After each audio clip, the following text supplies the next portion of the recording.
ഇത് വർഷം 2025. നമുക്ക് ചുറ്റും പല കാര്യങ്ങൾ നടക്കുന്നുണ്ട്. ലോകത്തിൻ്റെ വിവിധ ഭാഗങ്ങളിൽ നടക്കുന്ന ഓരോ കാര്യങ്ങളെക്കുറിച്ചും വാർത്തകളിലൂടെയൊക്കെ നമ്മൾ അറിയുന്നുണ്ട്. ഇതുപോലെ കഴിഞ്ഞ ഓരോ വർഷങ്ങൾക്കും അതിൻ്റേതായിട്ടുള്ള ചില ചരിത്രങ്ങൾ പറയാനുണ്ട്. അതിൻ്റേതായിട്ടുള്ള വിപ്ലവങ്ങളും അതുപോലെ തന്നെ സമരങ്ങളുടെയൊക്കെ കഥകൾ പറയാനുണ്ട്. അപ്പോൾ ഈ ക്ലാസ്സിൽ നമ്മൾ ഡിസ്കസ് ചെയ്യാൻ പോകുന്നത് കഴിഞ്ഞ വർഷങ്ങളുടെ കഴിഞ്ഞ കാലങ്ങളുടെ കഥകളെക്കുറിച്ചാണ്. ഹിസ്റ്ററി പഠിക്കുമ്പോൾ എപ്പോഴും സ്റ്റുഡൻസ് കൺഫ്യൂസ്ഡ് ആവുന്ന ഒരു കാര്യം എന്ന് പറയുന്നത് ഇയേഴ്സ് എങ്ങനെ ഓർമ്മിച്ചെടുക്കാം എന്നുള്ള കാര്യത്തിലാണ്. പലപ്പോഴും മക്കൾ പല രീതിയിലും കമൻറ്റിലൂടെയും അല്ലെങ്കിൽ മെസ്സേജിലൂടെ ഒക്കെ ചോദിച്ചൊരു കാര്യമാണ്, സാറേ വർഷങ്ങൾ എളുപ്പത്തിൽ പഠിച്ചെടുക്കാനുള്ള എന്തെങ്കിലുമുള്ള ഒരു ഐഡിയാസ് ഉണ്ടോ അല്ലെങ്കിൽ എന്തെങ്കിലുമൊക്കെ എളുപ്പ വഴികളുണ്ടോ എന്നുള്ളത്. അപ്പോൾ ഇവിടെ നമുക്ക് ആദ്യം നോക്കാനുള്ളത്, ഇപ്പോൾ നമ്മൾ രണ്ട് ഇവൻറ്റ്സ് തമ്മിലുള്ള റിലേഷനാണ് നമ്മൾ ഫസ്റ്റ് നോക്കേണ്ടത്. നിങ്ങൾക്ക് എക്സാമിനേഷന് വരാം ക്രോണോളജിക്കൽ ഓർഡർ ആക്കാനാണ്. ഇപ്പോൾ ഒരു 4 പോയിൻറ്റ്സ് തന്നിട്ട് ഒരു ക്രോണോളജിക്കൽ ഓർഡർ ആക്കാൻ പറഞ്ഞാൽ ഈ ഇവൻറ്റ്സിൽ ഏതാണ് ആദ്യം നടന്നത് എന്നാണ് നിങ്ങൾ ഐഡൻറ്റിഫൈ ചെയ്യേണ്ടത്. അപ്പോൾ നിങ്ങൾ ആലോചിക്കുക, ഇപ്പോൾ നമുക്ക് എക്സാമ്പിൾ പറയാനാണെങ്കിൽ ഇപ്പോൾ നെപ്പോളിയൻ്റെ കുറിച്ചാണെങ്കിലും അല്ലെങ്കിൽ ഗാന്ധിജിയുടെ ഫസ്റ്റ് മൂവ്മെൻറ്റ്സിനെ കുറിച്ചാണെങ്കിലൊക്കെ നമുക്ക് നോക്കാം. 1-2 എക്സാമ്പിൾ പറഞ്ഞിട്ട് നമുക്ക് പോവാം. അപ്പോൾ ഇവിടെ ഫസ്റ്റ് നമുക്ക് കാണാൻ പറ്റുന്നത് നോൺ കോപ്പറേഷൻ മൂവ്മെൻറ്റ് ഡിക്ലെയർ ചെയ്യുമ്പോൾ ഗാന്ധിജി കൃത്യമായിട്ട് മെൻഷൻ ചെയ്യുന്നുണ്ട്, ഫസ്റ്റ് നമ്മൾ ബ്രിട്ടീഷേഴ്സിനോട് കോപ്പറേറ്റ് ചെയ്യാതിരിക്കും. ദെൻ അവരതിനെ സപ്രസ് ചെയ്യുകയാണെങ്കിൽ നമ്മൾ അവരുടെ റൂൾസ് ആൻഡ് റെഗുലേഷൻസ് ഡിസോബേ ചെയ്യും, സിവിൽ ഡിസോബിഡിയൻ മൂവ്മെൻറ്റ് സ്റ്റാർട്ട് ചെയ്യും. ഇങ്ങനെ കൃത്യമായിട്ടും ആര് പറയുന്നുണ്ട്, ഗാന്ധിജി പറയുന്നുണ്ട്. അപ്പോൾ ഫസ്റ്റ് നടന്ന ഇവൻ്റ് ഏത് തന്നെയാണ്, നോൺ കോപ്പറേഷൻ മൂവ്മെൻറ്റ് തന്നെയാണ്. ദെൻ അതിനുശേഷം അവർ സപ്രസ് ചെയ്താൽ മാത്രമേ നമ്മൾ എങ്ങോട്ടേക്ക് പോകുന്നുള്ളൂ, സിവിൽ ഡിസോബിഡിയൻ മൂവ്മെൻറ്റിലേക്ക് പോകുന്നുള്ളൂ. അപ്പോൾ സെക്കൻഡ് നടന്നതാണെന്ത്, സിവിൽ ഡിസോബിഡിയൻ മൂവ്മെൻറ്റ്. ഓക്കെ, അപ്പോൾ ഇങ്ങനെ ഇയേഴ്സ് തമ്മിലുള്ള അല്ലെങ്കിൽ പറയുന്ന ഡിഫറെൻറ്റ് ഇവൻറ്റ്സ് തമ്മിലുള്ള റിലേഷൻ എന്താണ്, കണക്ഷൻ എന്താണ് എന്ന് നോക്കുക. അല്ലെങ്കിൽ മറ്റൊരു എക്സാമ്പിൾ നമുക്ക് നോക്കാം, നെപ്പോളിയനെ കുറിച്ച് നമുക്ക് നോക്കാം. ഇപ്പോൾ നെപ്പോളിയനിക്ക് സിവിക് കോഡ് ഇൻട്രൊഡ്യൂസ് ചെയ്തിട്ടുള്ളത് 1804 നെപ്പോളിയൻ ഡിഫീറ്റ് ആവുന്നത് 1815 അപ്പോൾ നമുക്ക് എന്തറിയാം, ഫസ്റ്റ് നെപ്പോളിയൻ ഉള്ള സമയത്താണ് അല്ലെങ്കിൽ നെപ്പോളിയൻ്റെ റൂളിംഗ് ടൈമിലെ എന്തേ ഉള്ളൂ, നെപ്പോളിയൻ ഒരു സിവിക് കോഡ് എന്തേ ഉള്ളൂ ഇൻട്രൊഡ്യൂസ് ചെയ്യുള്ളൂ അല്ലേ. ദെൻ പരാജയപ്പെട്ടതിന് ശേഷം ഒരു സിവിൽ കോഡ് ഇൻട്രൊഡ്യൂസ് ചെയ്യാനുള്ള പോസിബിലിറ്റി വളരെ കുറവാണ്. അപ്പോൾ ഈ ഇവൻറ്റ്സ് തമ്മിലുള്ള റിലേഷൻ നമ്മൾ നോക്കുക അല്ലെങ്കിൽ കണക്ഷൻ നോക്കി എളുപ്പത്തിൽ എന്ത് മനസ്സിലാക്കാൻ പറ്റും. യെസ്, ഇതിൽ ഇതാണ് ആദ്യം നടന്നിട്ടുള്ളത്. അപ്പോൾ ക്രോണോളജിക്കൽ ഓർഡർ എഴുതുന്ന സമയത്ത് മക്കൾക്ക് ഒരിക്കലും എന്തെയില്ല, അതിൽ കൺഫ്യൂഷൻ വരാനുള്ള സാധ്യതയില്ല. ഓക്കെ, അപ്പോൾ ഇതാണ് നമ്മുടെ ഈ പറയുന്ന ക്രോണോളജിക്കൽ ഓർഡർ എഴുതുമ്പോൾ നമ്മൾ ഏറ്റവും കൂടുതൽ ശ്രദ്ധിക്കേണ്ട കാര്യം. എല്ലാ കാര്യത്തും ഇപ്പോൾ ഈ പറഞ്ഞ പോലെ തന്നെ വേൾഡ് വാർ നടക്കുന്ന സമയത്താണ് ഗാന്ധിജിയുടെ ലീഡർഷിപ്പിൽ എന്ത് നടക്കുന്നത്, ഈ പറയുന്ന ചമ്പാരൻ മൂവ്മെൻറ്റ് നടക്കുന്നത്, അല്ലെങ്കിൽ ഖേദ സത്യാഗ്രഹം നടക്കുന്നത്, അല്ലെങ്കിൽ അഹമ്മദാബാദ് കോട്ടൺ മിൽ സ്ട്രൈക്ക് നടക്കുന്നത്. ഓക്കെ, ഡ്യൂറിംഗ് ദ 1914 to 18 ആണ് world war, first world war.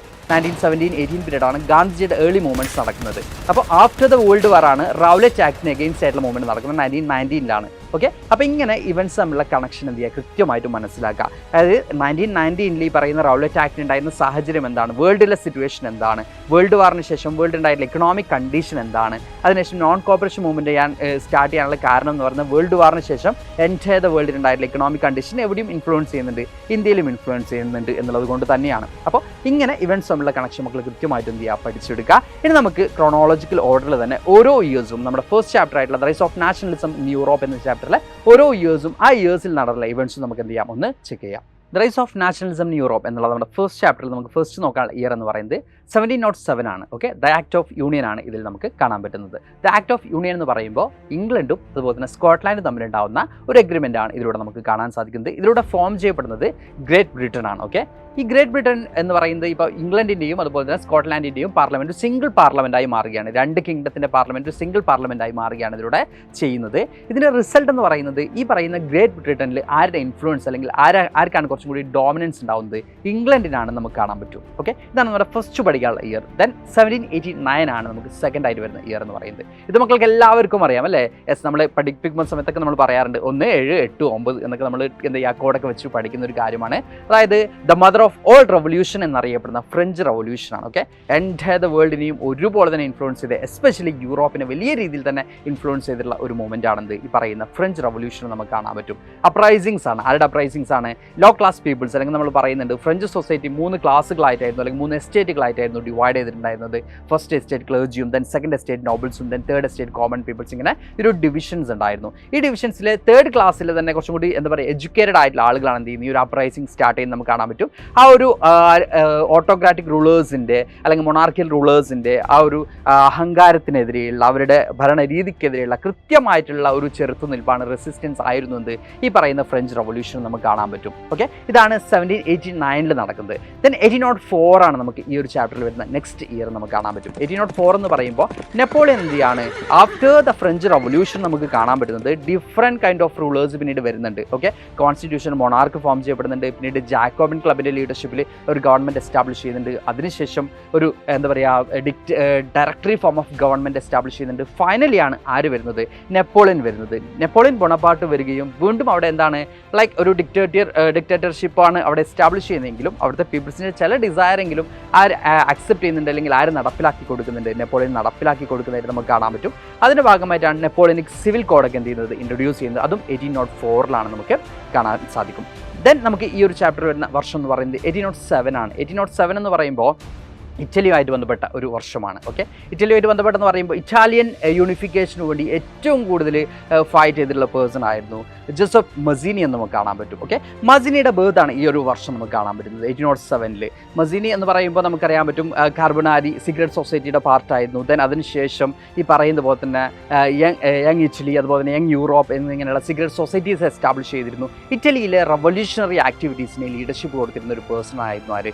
Mazzini നമുക്ക് കാണാൻ പറ്റും. അപ്പോൾ 1807 ആണ് ആരുമായിട്ട് റിലേറ്റഡ് ആയിട്ട് വരുന്ന വർഷം? മസീനിയുമായിട്ട് റിലേറ്റഡ് ആയിട്ട് വരുന്ന വർഷം നമുക്ക് കാണാൻ പറ്റും. പിന്നീട് 1815 battle of Waterloo. Battle of Waterloo എന്ന് പറയുമ്പോൾ നെപ്പോളിയൻ ഡിഫീറ്റഡ് ആവുന്നത് ഈ ഒരു ബാറ്റിൽ ഓഫ് വാട്ടർലൂടെ ആണ് നമുക്ക് കാണാൻ സാധിക്കും. ഇതേ വർഷം തന്നെയാണ് 1815 തന്നെയാണ് യൂറോപ്യൻ നാഷൻസ് കോംപ്രമൈസിന് വേണ്ടി വിയന്നയിൽ വെച്ച് മീറ്റ് ചെയ്യുന്നതും. അതും 1815 തന്നെയാണ്. 1815 തന്നെ മറ്റൊരു ഇവൻറ്റും കൂടി നടക്കുന്നുണ്ട്, ട്രീറ്റി ഓഫ് വിയന്ന നമുക്ക് കാണാൻ സാധിക്കും. ട്രീറ്റി ഓഫ് വിയന്നയുടെ റിസൾട്ട് എന്ന് പറയുന്നത് കൺസർവേറ്റീവ് റെജിംസ് ഒക്കെ എന്ത് ചെയ്യാണ് ഇൻട്രൊഡ്യൂസ് ചെയ്യപ്പെടുകയാണ് ചെയ്യുന്നത്. അതായത് അതുവരെ ഉണ്ടായിട്ടുള്ള എല്ലാ അപ്രൈസിങ്സിനെയും എല്ലാ ചെറുത്തുനിൽപ്പുകളെയും എല്ലാ മൂവ്മെൻറ്റ്സിനെയും എന്ത് ചെയ്യാണ് സപ്രസ് ചെയ്തുകൊണ്ട് കൺസർവേറ്റീവ് റെജിംസ് ആണ് എന്ത് ചെയ്യുന്നത് എൻറ്റയർ യൂറോപ്പിൽ എസ്റ്റാബ്ലിഷ് ചെയ്യപ്പെടുന്നത് നമുക്ക് കാണാൻ സാധിക്കും. കാരണം നെപ്പോളിയനെ ആയിരുന്നു എൻറ്റയർ യൂറോപ്പ് ആ സമയത്ത് പേടിച്ചിരുന്നത്. നെപ്പോളിയൻ കൊണ്ടുവന്ന ഐഡിയാസിനെ ആയിരുന്നു. നെപ്പോളിയന് ശേഷം ഇനി ആര് എന്നുള്ള ഒരു ക്വസ്റ്റ്യൻ എന്താ പറയുക അവിടെ ഇല്ലാതായി. കാരണം നെപ്പോളിയൻ അവരെന്ത് ചെയ്യാണ് പരാജയപ്പെടുത്തുകയാണ് ചെയ്യുന്നത് നമുക്ക് കാണാൻ സാധിക്കും.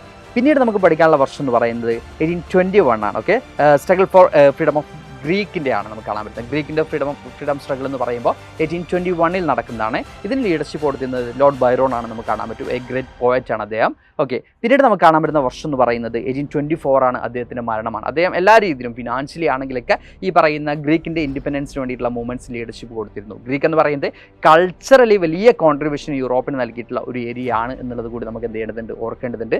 അതുകൊണ്ട് തന്നെയാണ് കൾച്ചറലായിട്ടുള്ള മൂവ്മെൻറ്റ്സ് കൂടുതലും എവിടെ നടക്കുന്നത്? ഗ്രീക്കിൽ നടക്കുന്നത് നമുക്ക് കാണാൻ സാധിക്കും. ദെൻ ലാസ്റ്റ് 1830 എന്ത് ചെയ്യുന്നത് the first uprising in France നടക്കുന്നത്. ഫസ്റ്റ് അപ്രൈസിംഗ് ഇൻ ഫ്രാൻസ് എന്ന് പറയുമ്പോൾ മക്കൾ കൺഫ്യൂസ്ഡ് ആയിരിക്കും. കാരണം അപ്രൈസിങ്സ് ഇതിന് മുമ്പും നടന്നിട്ടില്ലേ എന്നൊരു കൺഫ്യൂഷൻ മക്കൾക്ക് ഉണ്ടാവും. 1789 ഫസ്റ്റ് ഫ്രഞ്ച് റവല്യൂഷൻ ഒക്കെ നടക്കുന്നത്. അപ്പോൾ ഇവിടെ നമ്മൾ പറഞ്ഞതുപോലെ തന്നെ 1815 എന്ത് ഫോം ചെയ്യപ്പെട്ടത്? കൺസർവേറ്റീവ് റെജിംസ് ഫോം ചെയ്യപ്പെട്ടിട്ടുള്ളത്. ഇതിന് എഗെയിൻസ്റ്റ് ആയിട്ടുള്ള ഒരു റെസിസ്റ്റൻസ് ആണ് 1830s നടക്കുന്നത്. ഓക്കെ, അവിടെ നമുക്ക് കാണാൻ പറ്റുന്നത് ഒരു ന്യൂലി ആയിട്ടുള്ള ഒരു എന്ത് ചെയ്യുന്നുണ്ട് ഒരു ഗ്രൂപ്പ് ഓഫ് പീപ്പിൾസ് അവിടെ ഫോം ചെയ്യപ്പെടുന്നുണ്ട്. ദേ വർ എഡ്യൂക്കേറ്റഡ് നമുക്ക് കാണാൻ പറ്റും. അതായത് ഫ്രാൻസിൽ അതുവരെ ഉണ്ടായിരുന്നത് ഓൺ ബേർത്തിലൂടെ ഉണ്ടായിരുന്ന പ്രിവിലേജസ് ആണ് ആളുകൾ എൻജോയ് ചെയ്തിരുന്നെങ്കിൽ എഡ്യൂക്കേറ്റഡ് ആയിട്ടുള്ള മിഡിൽ ക്ലാസ് അവർ ഡിമാൻഡ് ചെയ്യുന്നത് ഓൺ ബേർത്തിലൂടെയുള്ള എല്ലാ കൈൻഡ് ഓഫ് പ്രിവിലേജസ് എന്ത് ചെയ്യണം? അബോളിഷ് ചെയ്യണം. ഒരാൾ ഗെയിൻ ചെയ്യുന്നത് എന്താണോ അല്ലെങ്കിൽ അയാൾ അറ്റൈൻ ചെയ്യുന്നത് എന്താണോ അത്തരത്തിലുള്ള പ്രിവിലേജസ് മാത്രം പ്രൊവൈഡ് ചെയ്താൽ മതി എന്ന് പറഞ്ഞുകൊണ്ട് എന്ത് ചെയ്യാണ് ഒരു അപ്രൈസിംഗ് സ്റ്റാർട്ട് ചെയ്യാണ് ചെയ്യുന്നത്. ഒരു ജൂലൈ റവല്യൂഷൻ എന്നൊക്കെയാണ് ഇത് പൊതുവെ അറിയപ്പെടാറ്.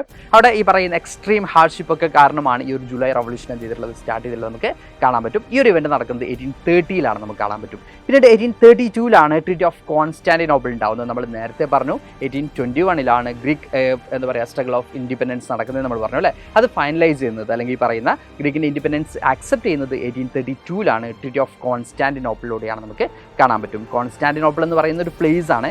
കോൺസ്റ്റന്റൈൻ എന്ന് പറയുന്ന റൂളർ ഗവേൺ ചെയ്തിരുന്ന സമയത്താണ് ആ ഒരു പ്ലേസിന് എന്ത് പേര് വരുന്നത്? കോൺസ്റ്റാന്റിനോപ്പിൾ എന്നുള്ള പേര് വരുന്നത്. അപ്പോൾ ഈ ട്രീറ്റി ഓഫ് കോൺസ്റ്റാന്റിനോപ്പിളിലൂടെയാണ് എന്ത് സംഭവിക്കുന്നത്? ഈ ഒരു ഗ്രീക്കിൻ്റെ ഇൻഡിപെൻഡൻസ് ആക്സെപ്റ്റ് ചെയ്യുന്നത് നമുക്ക് കാണാൻ പറ്റും. 1832 ഇയേഴ്സ് ഒക്കെ കൃത്യമായിട്ട് മക്കൾ എന്ത് ചെയ്യുക നോട്ട് ചെയ്ത് വെക്കാം. പിന്നീട് വരുന്നത് 1834 സോൾവറിൻ കസ്റ്റം യൂണിയൻ ഫോം ചെയ്യപ്പെടുകയാണ് ചെയ്യുന്നത്. ഓക്കെ, അത് ഈ ജർമ്മനിയുടെ ഈ പറയുന്ന പോലെ തന്നെ എസ്പെഷ്യലി പ്രഷ്യയുടെ ലീഡർഷിപ്പിലാണ് നടക്കുന്നത്. അതായത് അവിടുത്തെ ഈ എന്താ പറയുക ഇന്റേണൽ ആയിട്ടുള്ള എല്ലാ കൈൻഡ് ഓഫ് താരിഫും എടുത്തു കളഞ്ഞുകൊണ്ട് എക്സ്റ്റേണൽ ആയിട്ടുള്ള താരിഫ് എന്താ പറയുക യൂണിഫോമിറ്റി ഇൻട്രൊഡ്യൂസ് ചെയ്തുകൊണ്ട് എല്ലാ ആളുകളും അല്ലെങ്കിൽ ട്രേഡൊക്കെ എക്സ്പാൻഡ് ചെയ്യുക, ഇക്കണോമിക് ഗ്രോത്ത് അറ്റൈൻ ചെയ്യുക എന്ന എയിമോട് കൂടിയാണ് ഈ പറഞ്ഞ സോൾവറിൻ ക്ലബ് യൂണിയൻ ഫോം ചെയ്യപ്പെടുന്നത് നമുക്ക് കാണാൻ സാധിക്കും. അത് 1834 നമുക്ക് കാണാൻ സാധിക്കും. ദെൻ നിങ്ങളുടെ ചാപ്റ്ററിൽ ഫസ്റ്റ് ഈ പറയുന്ന rise of nationalism in Europe എന്ന് പറയുന്ന ചാപ്റ്റർ ഫസ്റ്റ് പേജിലാണ് ഫ്രെഡറിക് സൊറൂയുടെ ഒരു ഗ്രേറ്റ് പിക്ചറും കാര്യങ്ങളൊക്കെ വെച്ചുകൊണ്ടാണ് ഈ ചാപ്റ്റർ സ്റ്റാർട്ട് ചെയ്യുന്നത് അല്ലേ. അപ്പോൾ ആ ഒരു പിക്ചറും ആ ഒരു പെയിൻറ്ററെ കുറിച്ചാണ് 1848 എന്ന് പറയുന്ന ഇയറിൽ പറയുന്നത്. അതായത് ആ പെയിൻറ്റർ ആ പിക്ചർ വരച്ചിട്ടുള്ള ഫ്രെഡറിക് സൊറൂ എന്ന് പറയുന്ന പെയിൻറ്റർ ഈ സീരീസ് ഓഫ് പിക്ചർ വരച്ചിട്ടുള്ള വർഷം എന്ന് പറയുന്നത് 1848 ആണ് നമുക്ക് എന്ത് ചെയ്യാൻ പറ്റും, കാണാൻ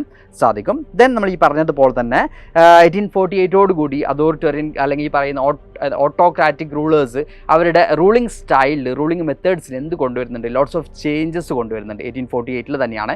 അതായത് കൺസർവേറ്റീവ് റെജിംസ് എസ്റ്റാബ്ലിഷ് ചെയ്യുന്നു. ദെൻ അവർ തിരിച്ചറിയുന്നു ചില ചേഞ്ചസ് കൊണ്ടുവന്നിട്ടില്ലെങ്കിൽ uprising extreme level of uprisings എന്ത് ചെയ്യും, എൻറ്റയർ യൂറോപ്പിൽ ഉണ്ടാവുമെന്ന് തിരിച്ചറിയുന്നു. അപ്പോൾ ചെറിയ ചെറിയ മാറ്റങ്ങൾക്ക് അവർ വില്ലിങ് ആവുന്നുണ്ട്. അതായത് എക്സാമ്പിൾ പറയുകയാണെങ്കിൽ ഫ്രാൻസിൽ ഏർലി ടൈമിൽ എസ്റ്റാബ്ലിഷ് ചെയ്തിട്ടുള്ള കോൺസ്റ്റിറ്റ്യൂഷണൽ മൊണാർക്കി പോലെയുള്ള മൊണാർക്കീസിനൊക്കെ ആക്സെപ്റ്റ് ചെയ്യുന്നു. ഈ പറയുന്ന അതോ ഓട്ടോക്രാറ്റിക് റൂളേഴ്സ് എന്ത് ചെയ്യുന്നു, ആക്സെപ്റ്റ് ചെയ്യുന്ന ഒരു സിറ്റുവേഷൻ നമുക്ക് കാണാൻ പറ്റും. അത് 1848 നമുക്ക് കാണാൻ സാധിക്കും.